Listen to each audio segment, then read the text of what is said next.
Kas see šokeeriks sind, kui saaksid teada, et Venemaal on plaanid Poolat rünnata? Ei, see ei šokeeriks mind. Praeguseks oleme juba harjunud maailmaga, mis on sõjas, ja kogu selle jamaga, mis sellega kaasneb. Mis tänast aga eriliseks teeb, on see, et meil on nüüd täpsemad andmed selle kohta, mida Venemaa on plaaninud ja millal Kreml võib käsu anda. Ja see on tõeline pauk. See on, kuidas ma seda viisakalt ütleksin.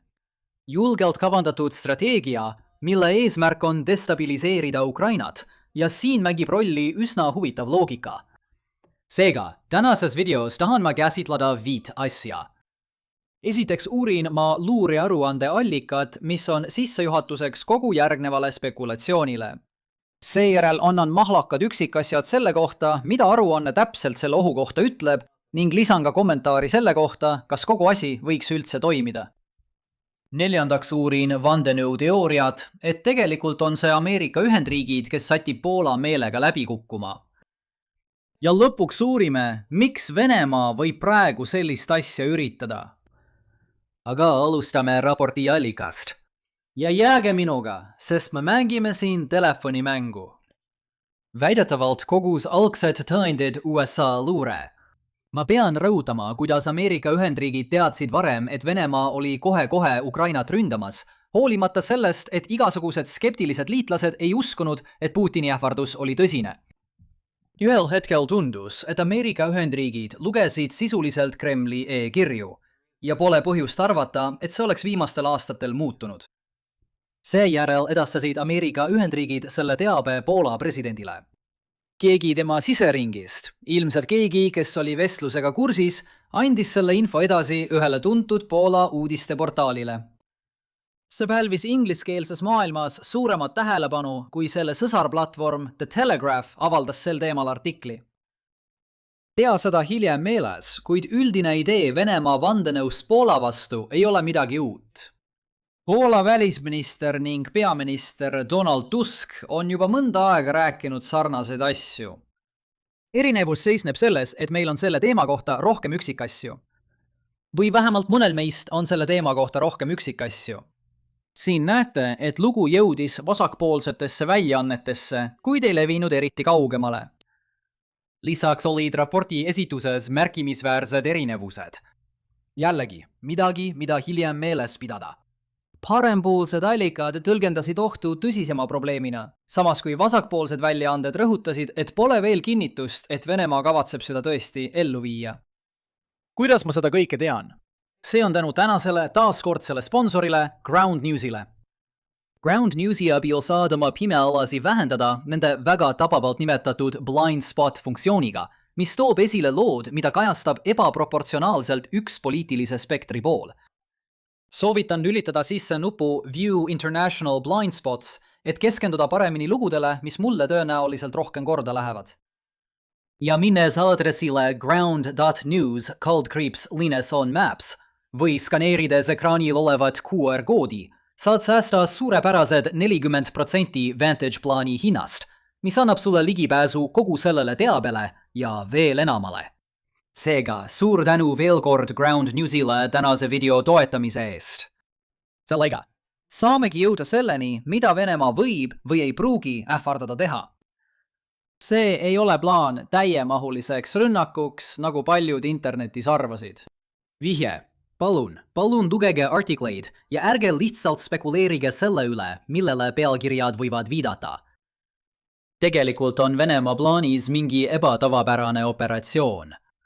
Kõige tõenäolisem variant on see, et mõned droonid kaldutakse kursilt kõrvale ja sisenevad Poola õhuruumi, justkui oleks see mingi uus ja originaalne idee.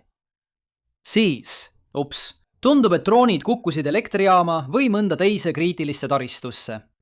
Milline õnnetu kokkusattumus, mida keegi poleks osanud ette näha. Veelgi vaidram variant, mida on välja pakutud, on see, et helikopter eksib ära, lendab Poola territooriumile ja siis tulevad veel venelased meeskonda pääsma. Kolmas ja veelgi äärmuslikum võimalus on tegelik hübriidrünnak, kus Vene maaväed sisenevad Poolasse läbi Kaliningradi või Valgevene, kusjuures viimasel juhul võivad kaasas olla ka Valgevene väed.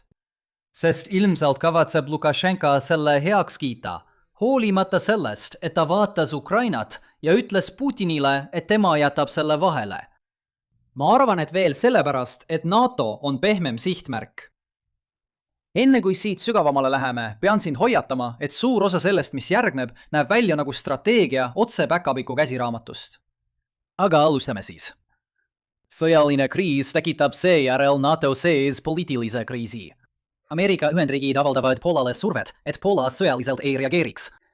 Allianss saab tugeva löögi, Brüsselis toimub edasine lagunemine ja nii edasi, nii edasi. Abi Ukrainale kärbitakse. oota, kas ma ütlesin Ukraina? Mis? jah, asi on selles, et sa ei saa lihtsalt bla-bla-blaga mööda vaadata sellest, kuidas Venemaa selle hullumeelse strateegiaga lõppmänguni jõuab. ja kuule, võib-olla on siin midagi.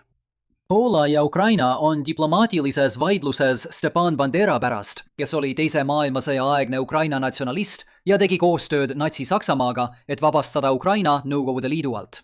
aga lõpuks sattus ta ise Saksa koonduslaagrisse. väike nõuanne, ära liitu natsidega. igatahes ma ei taha siin detailidesse laskuda, aga Zelenski kiitis hiljuti heaks eriüksuse, mis on nimetatud Bandera liikumise järgi. ta on endiselt populaarne tegelane mõnedes Ukraina natsionalistlikes ringkondades oma vabadusvõitleja staatuse tõttu, sest paljud inimesed endises Nõukogude Liidus vihkavad tõesti seda, mida Nõukogude Liit nende endistele riikidele tegi. ja nüüd, kui nad on taas iseseisvad riigid, ei taha nad tagasi minna. aga Bandera liikumine pani toime ka sõjakuritegusid Poola vähemuste vastu, mille tagajärjel hukkus 50–100 000 inimest. nii et Varssavis ei suhtuta sellesse kuigi heatahtlikult.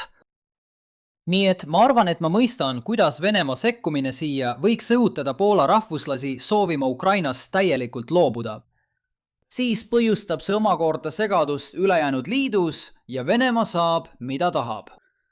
või ehk loodab Kreml, et sellele ebatavalisele operatsioonile reageeritakse üle. tuletan teile meelde selle kanali korduvad teemad.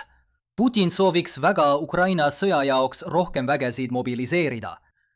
aga ta ei saa seda teha, sest riigis puudub poliitiline toetus.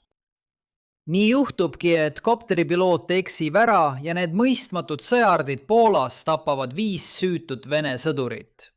ja seega, lõpetuseks, palun toetage minu sõda Ukrainas, sest pidage meeles, et tegelikult võitleme me seal NATO vastu. see on tõesti ainus viis, kuidas Venemaa kopteristrateegiaga mingit edu saavutab, kui mitte korraldada valelipu operatsiooni ja tappa ise Vene sõdureid. vastasel juhul jätab see Vene kopteripiloodid lihtsalt veelgi ebakompetentsemateks. ja kindlasti on siin ruumi, et see tekitaks Brüsselis poliitilisi lahkarvamusi selles osas, kuidas reageerida, mis võib potentsiaalselt süvendada lõhet alliansis. või võib see lihtsalt viia 5. artikli käivitamiseni ja Põhja-Atlandi Nõukogu võib otsustada, et parim viis Põhja-Atlandi piirkonna julgeoleku taastamiseks on anda Ukrainale piiramatu toetus. see on hea üleminek meie järgmisele punktile selle kohta, et tegu on hiiglasliku vandenõuga. tegelikku ohtu ei ole. ja Ameerika Ühendriigid lekkisid selle info Poolale Venemaa nimel. et veenda Varssavi poliitika kujundajaid, et Poolal on parem suunata kogu oma kaitsekulutused kodumaale, mitte Ukrainale. ärka üles, lambakari. noh, lõpetame selle kohe ära. Balti julgeolekutöötajad on kinnitanud ohu reaalsust ja Balti riigid on keskendunud ainult ühele asjale: hoida Venemaad Venemaa piirides. samal ajal tuli luureraportiga hoiatus, et rünnaku eesmärk oleks sundida Euroopa riike peatama abi Ukrainale. nii et selle vandenõu kohaselt ütleb Venemaa Ameerika Ühendriikidele, et need õhutaksid Poolat lõpetama abi andmise Ukrainale, öeldes Poolale, et Venemaa üritab panna Poolat seda abi lõpetama. olgu. siis on veel üks seotud vandenõu, mis on seotud sellega, kuidas Ameerika Ühendriigid kavatsevad sundida Poolat lubama Vene vägedel üle piiri märatseda. kuidas täpselt arvatakse, et Poola käsuahel toimib? kas nad näevad, et Vene väed tulevad üle piiri ja siis helistavad Valgesse Majja ning küsivad luba rünnakuks? ei, see ei käi nii. see tundub parimal juhul mingi nõukogude fantaasia sellest, kuidas CIA tõmbab kogu NATO niite. Selle asemel, et allianss oleks poliitiline organisatsioon, mis suudab aeg-ajalt imekombel saavutada, et kõik nõustuksid mõnes suures poliitika küsimuses. Kui üldse midagi, siis tundub, et Ameerika Ühendriigid jagasid luureandmeid selleks, et aidata ette valmistada kindlat vastust, et allianssi ei tabataks selle juhtudes ootamatult. Jalgi keegi arvab, et Ameerika Ühendriigid üritasid Poolat survestada siin leebemalt käituma ning Poola poliitikud ei ole selle üle ajakirjanduses pööraseks läinud, siis see inimene ei tunne Poola poliitikat. Tegelikkus on see, et suurem osa NATO igapäevasest sisemisest toimimisest on jäänud samaks nagu mõned aastad tagasi. Siin on mõned hiljutised fotod USA sõjaväelastest, kes töötavad koos NATO liitlastega iga-aastase Balti operatsioonide õppuse ajal.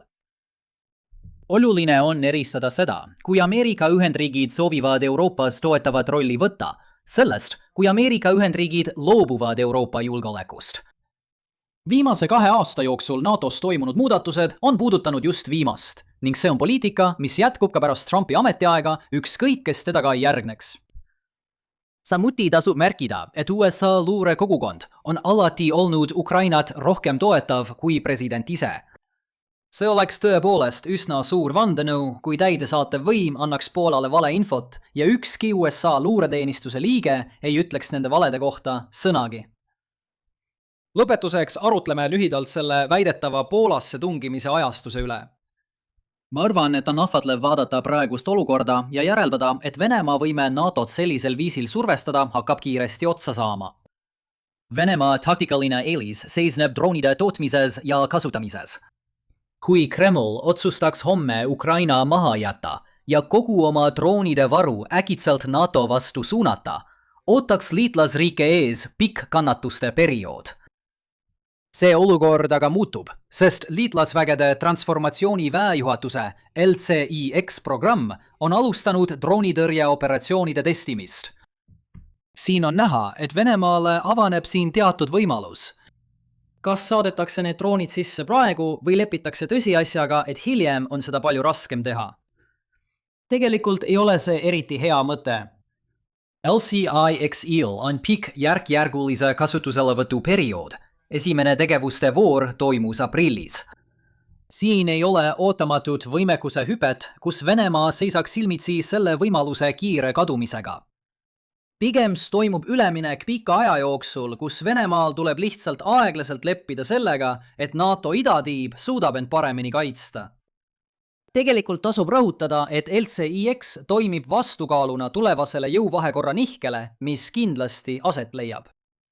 Kui Venemaa külmutab Ukraina sõja, suunab Kreml kohe ressursid NATO piirile. See tekitab jõutõusu, kui NATO ei suuda seda omaenda vastukaaluga tasandada. Pea meeles, et ennetav sõda ei ole ainus viis jõutasakaalu muutuse kõrvalmõjudega toime tulemiseks. Sa võid lihtsalt valida, et liigud vastassuunas samas tempos. Pigem arvan, et parim seletus praegusele ajastusele on see, et Ukrainas ei lähe asjad eriti hästi. Või täpsemalt öeldes, asjad ei lähe eriti hästi Venemaal, kus bensiini on järjest raskem leida. Kui sul läheb kõik hästi, pole vaja tegeleda hoolimatute ja kõrge riskiga strateegiatega, millel on negatiivne oodatav tulemus. Väravapahti võetakse välja ainult siis, kui oled kaotusseisus ja oled valmis riske võtma, et seisu võrdsustada. Siiski on kõige parem mitte segi ajada teadet võimalikust rünnakust Poola vastu juba toimunud rünnakuga Poola vastu. Venemaa võib siin oma meelt muuta ning isegi raporti avaldamine ise võib Moskvas mõningaid arvamusi mõjutada. Võib-olla on parem mõelda sellele, et Kreml käib selle võimaluse välja kui julgustavale märgile selle kohta, kuhu Kreml arvab, et sõda võib järgmiste kuude jooksul liikuda. Aga keegi meist pole veel seal. Niisiis, mis on meie tänased peamised järeldused? On olemas tõenäoliselt usaldusväärne raport, et Kreml plaanib Poola vastu ebatraditsioonilist rünnakut. Kremlil on lõppeesmärgiks Ukraina sõjategevuse edendamine, kuid tee selleni on parimal juhul segane. Vähemalt on see arutluskäik usutavam kui mõte, et see kõik on üks suur USA vandenõu. ja kõige parem on siin ajastust vaadelda kui peegeldus sellest, mis toimub Ukraina lahinguväljal, mitte sellest, mida NATO riigid teevad. Tänan veel kord Ground Newsi tänase video sponsoreerimise eest. Saate minna aadressile ground.news/lines on maps või skannida ekraanil olevat QR-koodi, et saada Vantage Planilt suurepärane 40% soodustust.